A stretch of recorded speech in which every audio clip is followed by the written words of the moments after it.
तो आइए एक बार फिर से स्वागत है आपका अपना YouTube channel smart study centre में, है ना।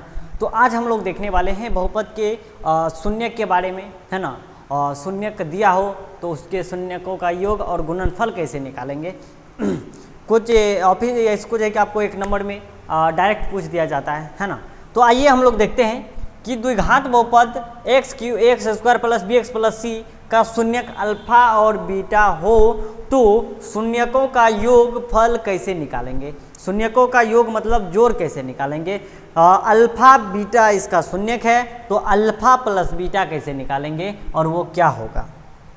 यहाँ पे आप देख सकते हैं कि शून्यकों का योग अल्फा प्लस बीटा बराबर क्या होता है, माइनस बी बाय, क्या होता है, माइनस बी बाय ए होता है। और माइनस बी देखिए क्या है कि x का गुणांक है और a क्या है, x² का गुणांक है। तो यहाँ पे आप लिख सकते हैं कि इसको हटा के आप लिखिए माइनस x का गुणांक अब बटे x² का गुणांक। अगर लैंग्वेज में लिखने बोले तो शून्यकों का योगफल बराबर लैंग्वेज में आप लिखिए तो आप बोलेंगे माइनस x का गुणांक बटे x² का गुणांक। क्या बोलेंगे, x का गुणांक बटे x² का गुणांक यानी कि माइनस बी बाय ए। तो और चलते हैं आगे, शून्यकों का गुणनफल यानी कि अल्फा इंटू बीटा, अल्फा गुना बीटा, तो उसके बराबर क्या है, उसके उतना बराबर क्या होगा, तो c बाय ए। सी बोलेंगे अचर पद जिसको बोलते हैं हम लोग कांस्टेंट। क्या बोलते हैं, कांस्टेंट। और अचर पद को क्या बोलते हैं, कांस्टेंट जो कभी ना बदले। यहाँ पे देखिए c है तो इसको लिख सकते हैं अचर पद, अचर पद अब बटे x² का गुणांक। किसका गुणांक, x² का गुणांक,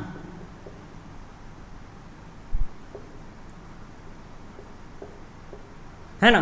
तो यहाँ पे देखिए कि शून्यकों का गुणनफल क्या है, c बाय अचर पद बटे x² का गुणांक, है ना। तो आगे चलते हैं कि त्रिघात बहुपद इतना में इसका शून्यक अल्फा बीटा गामा दिया हो तो alpha plus beta plus gamma का मान क्या होगा, alpha into beta into gamma का मान क्या होगा, alpha beta plus beta gamma plus gamma alpha का मान कितना होगा। तो आइए इसी के बारे में हम लोग चर्चा करते हैं कि त्रिघात बहुपद ax³ plus bx² plus cx plus d को d का शून्यक अल्फा बीटा गामा हो तो शून्यकों का योगफल alpha plus beta plus gamma बराबर होता है माइनस बी बाय ए। जो अल्फा प्लस बीटा बराबर होता है वही alpha into alpha plus beta plus gamma बराबर भी होता है। तो आप इसको याद कर लेंगे तो ये ऑलरेडी आपको याद हो जाएगा। वही चीज लिखेंगे यहाँ पे इसके आगे कि x का गुणांक बटे x² का गुणांक। और यहाँ पे एक रिलेशन है alpha into beta plus beta into gamma plus gamma into alpha बराबर क्या होता है, c बाय ए, जो कि अल्फा इंटू बीटा बराबर c बाय होता है।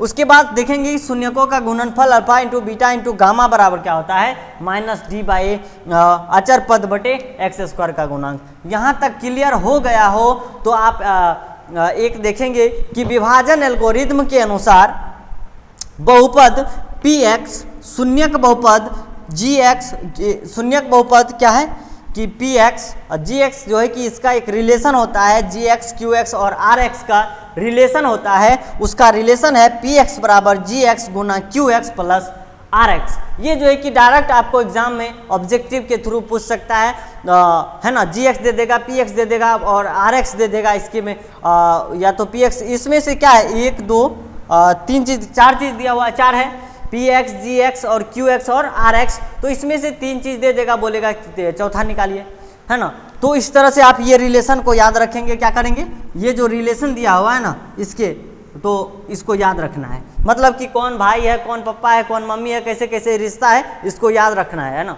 तो चलिए अगले वीडियो में हम लोग देखेंगे, इस पे अब हम लोग सवाल करेंगे, है ना। और बहुपद का सारा थ्योरी हम लोग पढ़ चुके हैं, इसके बाद हम लोग कोई थ्योरी नहीं पढ़ेंगे आज के बाद, है ना। और यहाँ तक कंबाइंड हो चुका है तो अगले वीडियो में हम लेकर के आएंगे, अगले वीडियो में नहीं इसी वीडियो में हम लोग लेकर के आएंगे 2.1 और 2.2। सेकेंड भी, मतलब सेकेंड नहीं, मिनट भी नहीं लगेगा, मतलब 2.1 खत्म हो जाएगा। उसके बाद बचेगा कि हम लोग भाग सीखेंगे, है ना। उसके बाद भाग सीखेंगे, ठीक, उसके बाद जो है कि चैप्टर खत्म। जैसे भाग हम लोग सीख गए चैप्टर खत्म हो जाएगा। तो चलिए हम लोग भाग लेकर के आते हैं।